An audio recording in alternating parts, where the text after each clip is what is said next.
Without wasting any more time, let's usher in our next distinguished guest, Dr. Betta Edu, a medical doctor and former Cross River State Commissioner for Health, who is also the National Women Leader of the All Progressives Congress. Apologies for taking so much time before this, Dr. Edu, but good to have you. Good morning. Good morning, and thank you for having me. Good morning. And I believe that congratulations will be in order, having your candidate, win the elections. You were very visible all through the campaigns, giving balls, giving shines beside the candidate. So I think that congratulations will be in order. But two questions. Please say it again and say it louder. I'm sure you heard me. Congratulations. So two questions, Betta. Thank you. You're welcome. One, first is, what will be the low-hanging fruits that your candidate, Asiwaju Bola Tinubu, who is now the president-elect, and your party will focus on, given the fact that you wouldn't want to suffer over-promising and under-delivering? And the second one I would like you to take with that is the fact that he mentioned in his acceptance speech that there will be a small committee for reconciliation. And I think that how much will that be necessary in your view, given the fact that if you look at the electoral map of what happened on Saturday, Peter Obi of the Labour Party won more states in the southern part of Nigeria, while Atiku Abubakar of the PDP won more states in the northern part, even though in totality, Asiwaju Bola Tinubu won more popular votes. And therefore, if by the time that he will be ruling, the electoral map will show that fewer people, fewer states made him president. What will this reconciliation committee be focused with, and what do you think he will need to do to make himself more acceptable to the generality of the Nigerians and all the states of the Federation? So I think Asiwaju Bola Tinubu, first I want to say congratulations to him. Nigerian women are happy, we're grateful, and we're proud of him. Majority of his votes from INEC data comes from Nigerian women, and we are happy to be associated with this victory. The second point which I would like to make in trying to answer the question which you have laid forward is the fact that he is going to run a people-centered, grassroots-focused government that has a lot of contributions from youth and women. That he made very clear in his acceptance speech. There are very many low-hanging fruits, things that affect the young people, the education, which is going to give prominence, put on the front burner, student loan. He mentioned it again. Of course, many young people who are supposed to be in school are unable to go to school. Most of them are unable to complete their education because they cannot afford it. He's going to fix the economy. Those are the quick things which he hopes to do. Fix the economy, fix the educational sector, fix the health sector. Those are low-hanging fruits for him, and he would capitalize on it to win the love and the hearts of Nigerians. Of course, you know very well the situation in which the elections took place, with situations where Nigerians could not gain access to their funds anymore. The cashless policy, which was poorly planned and poorly implemented, was not going down well with majority of the people. And the president-elect spoke very strongly against it, saying the timing was wrong, the duration given to people was wrong, and the pain cost on people was completely wrong and not okay by him. Even though the cashless policy was acceptable, this timing was just not right, and he has been vindicated by the Supreme Court judgment which took place yesterday. But what's most important is gaining that love of Nigerians. He has consulted widely, and as I speak to you, the reconciliation work has started since he became president up until now. He's been working on reconciliation at different levels. Every single day he has interacted, worked, and reached out to reconcile the different factions, because he's not just going to be a president for APC, he's going to be a Nigerian president. He was voted in by Nigerians, and he wants to win that trust and gain that confidence of the entire nation, not just one region. Of course, if you looked at the result from last week, it's very clear to you that only one presidential candidate had the national spread. Even for states where he did not win, he had a very close battle. You could see that his numbers were almost at the winning numbers in those states. And so you could see clearly that he had the national spread, unlike others who had just a region or basically just a religion or something. He had a national spread accepted by all the states in the country and, of course, all the religions in the country. So for this, he will build on it with the low-hanging fruits, fixing the economy, fixing the educational sector, fixing the health sector, fixing the agricultural sector, and other quick wins which we can improve on what President Muhammadu Buhari has done to ensure that Nigerians are back on track and back fully in love with him and his government. Trust me, in the next 4 years, Nigerians will beg him to run for the second term. I can really, really bet on this. All right, Dr. Betta, I would like to ask a question. You spoke about reconciliation and actually mending fences. But people would ask that while you're talking in one breath about reconciliation, we are seeing the likes of Dele Alake giving speeches and replying his detractors and other political parties, and all, some would say, fanning the embers of discord. So how do you intend to do this? Because on one hand, it sounds like lip service that reconciliation wants to happen and should happen, or it's ongoing. On the other hand, we are hearing people literally go after opposition parties and literally rubbing this victory in their faces. So if you've listened to the APC as a party, the APC spokesperson, the campaign council spokesperson, and Asiwaju Bola Tinubu, these are people who have the legal role to speak on behalf of the party. What we're calling for is peace. What we're calling for is love in Nigeria. If you know Asiwaju Bola Tinubu as a person, he's one who is never vindictive. He's one who embraces everyone. Of course, you know his relationship with His Excellency Atiku Abubakar. You know his relationship even with His Excellency Peter Obi.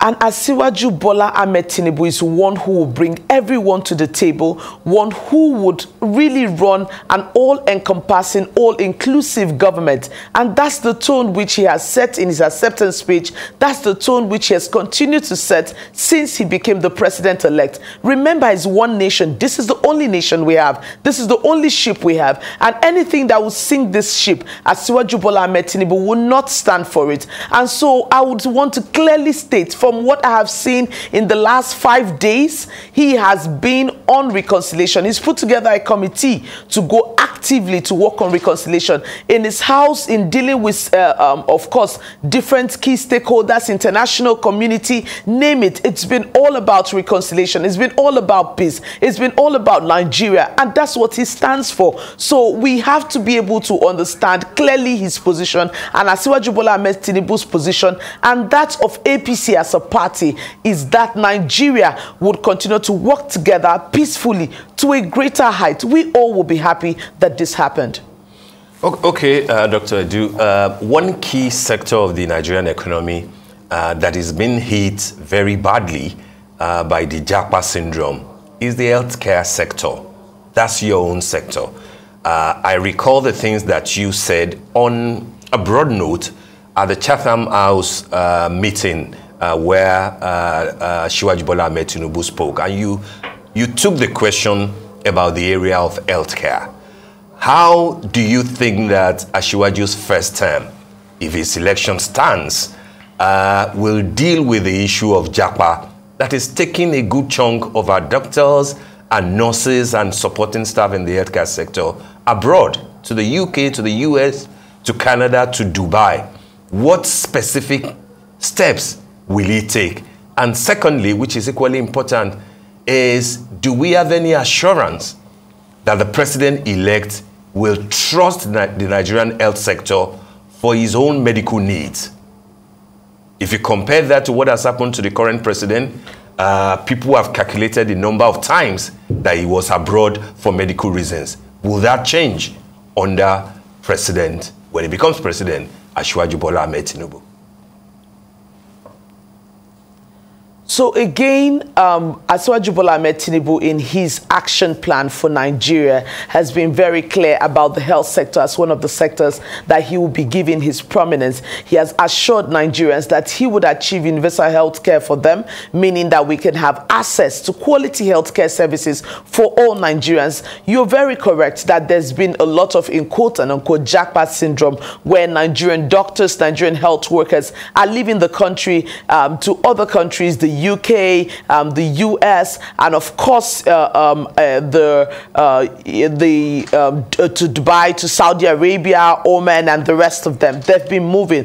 That's very true. And what they're seeking for is greener pastures. Asiwaju Bola Tinubu has been able to clearly state that he would provide the enabling environment that will attract brain gain and medical tourism to Nigeria. He stated clearly in his action plan that he was going to have zonal specialist centers across the nation.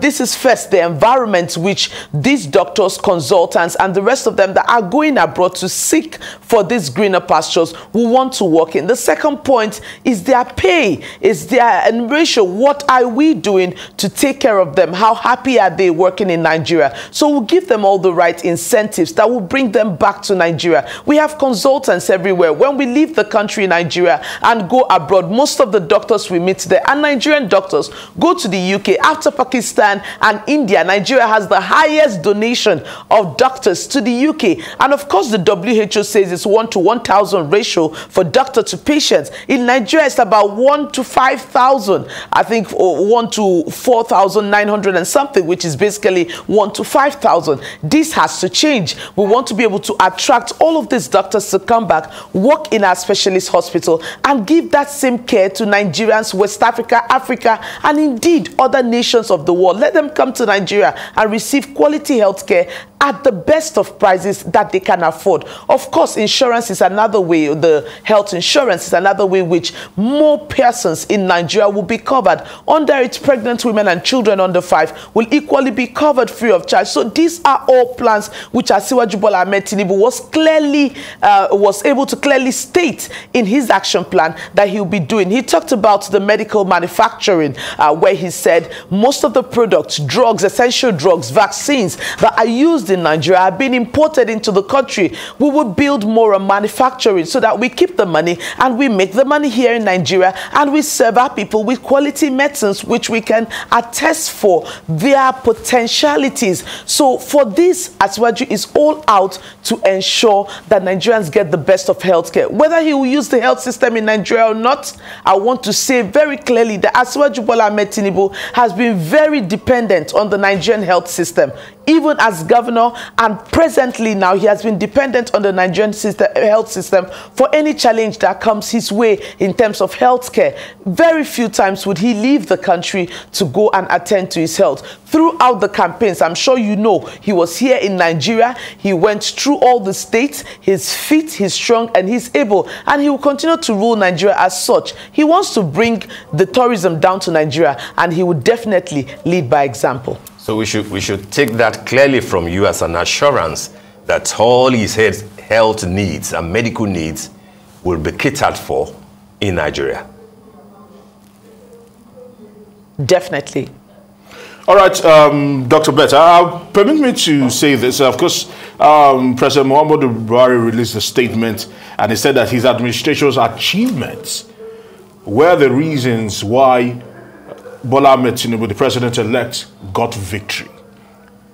And this is quite contradictory, understanding that in the campaign trails, time and time again, we saw where the APC, Bola Tinubu, tried to probably divorce himself from all that happened in the Buhari administration. They even went as far as saying that he didn't even hold any political office. He didn't really have any input in this particular administration directly. So the failings and the misgivings probably cannot be tied to him. And right now, President Muhammadu Buhari is saying that the reason why he achieved victory at the polls was because of all the good works he has done. Nigerians will beg to differ, understanding that a lot of people feel that Nigeria is in a worse place now than we were before we came in to 2015 for the administration in May. Talk to us about this. The APC, it seems like a divided house. And one is talking from the tongue, another one is talking from the cheek. And it's quite confusing to Nigerians. And people are saying that this might be a sign of even maybe dire things to come.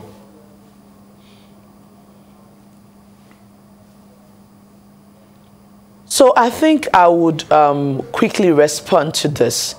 First and foremost, we must give President Muhammadu Buhari credit for the things he did in his almost 8 years in office.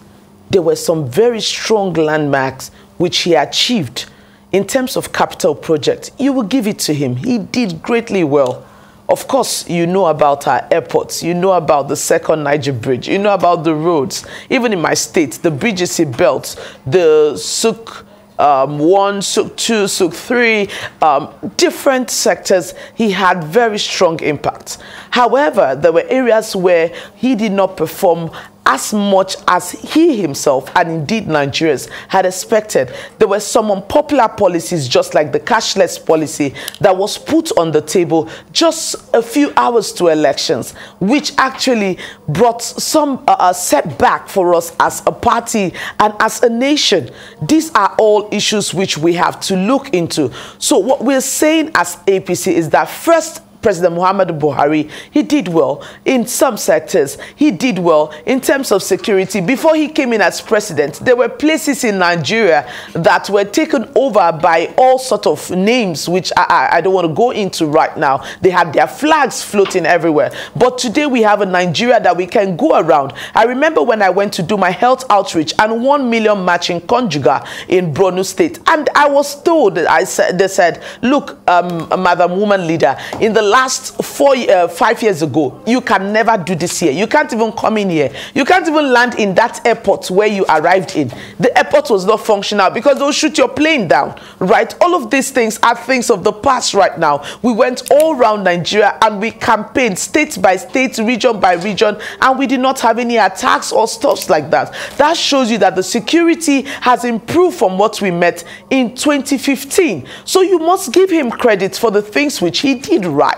And then for the ones which he did not do to the extent which we expected is what President-elect Bola Tinubu, Asiwaju Jagaban, is going to come and work on and improve upon. So these are things which we're seeing. Asiwaju has a track record in Lagos. He did so well. And he told Nigerians, if I can do this in Lagos, which is even like a mini country, Lagos has more numbers than many countries in Africa, right? If I can do this in Lagos, I will be able to do even much more, even better in Nigeria. So we're campaigning on both angles, and we are glad that we won. All right, Dr. Betta Edu. Just before we let you go, just a quick one, and that takes me to your home state, Cross River, where your party lost the presidential election. Not only that, the governor, Betta Edu, also lost his bid for the senatorial aspiration, you know, for him. I don't know if as the national women leader of your party, if you won your polling unit or your local government. Was last Saturday a referendum on how Betta Edu took a traditional PDP state to the APC, and is that an indication of what might happen next Saturday?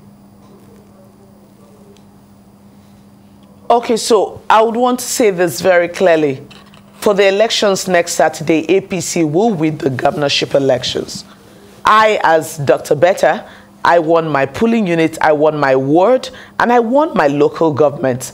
As a teamwork, all of us in APC, we won the local government. I guess you know that all other senatorial seats in Cross River State were won by APC. I'll also want to put this to the fore, that the House of Representatives seats also were won by APC, except that in the northern part of the state. So APC won in the central, APC won in the south. We only lost in the northern part of the state. And when you see the difference between APC and the Labour Party that won the state, you know that it was a little margin, and that was because of the Northern Senatorial District. The results from the Northern Senatorial District were quite different, and for some reasons they voted that way, right? Some persons felt they were not consulted, some persons felt they were not carried along, and the rest of it. So it was just that senatorial district that gave us the issue. But definitely going into next week election, our candidate in the APC, Senator Prince Otu, is very, very popular. He has the full support on ground, and he has the support of Cross Riverians, and we are very, very sure that he's going to win. The Labour Party that won the election, remember, the PDP in Cross River State did not come second. They came third, right? And a very far third. So PDP is basically out of the picture. The Labour Party won. APC came close second, and then PDP came far third, right? We're going into the next election. Labour Party doesn't have a candidate, and most of the people who voted for the Labour Party are actually full supporters of the governorship candidate of the APC, and they would vote for him. I also want to state this. Governor Ben Ayade has done so well as a governor. He industrialized the state. He set up several small and medium-scale industries across the state. Sometimes, beyond what you have done for your people, the personal relationship at the grassroots level might be, or lack of communication at that grassroots level might be an issue, which is what the state is presently working on in the Northern Senatorial District, and we're very, very positive that APC will still clinch the governorship ticket of that state. For PDP, we're not worried about them. They're not a threat to us. The Labour Party, we're discussing with them and working hand in hand with them, because they do not even have a governorship candidate. They will work with us in APC, and we will achieve victory for Senator Prince Otu, and by the grace of God, will come out victorious. For the rest of the state, remember, we won our elections. APC won outrightly. It was just in the northern part where we had challenges. All right, Dr. Betta Edu, thank you for your time here on The Morning Show.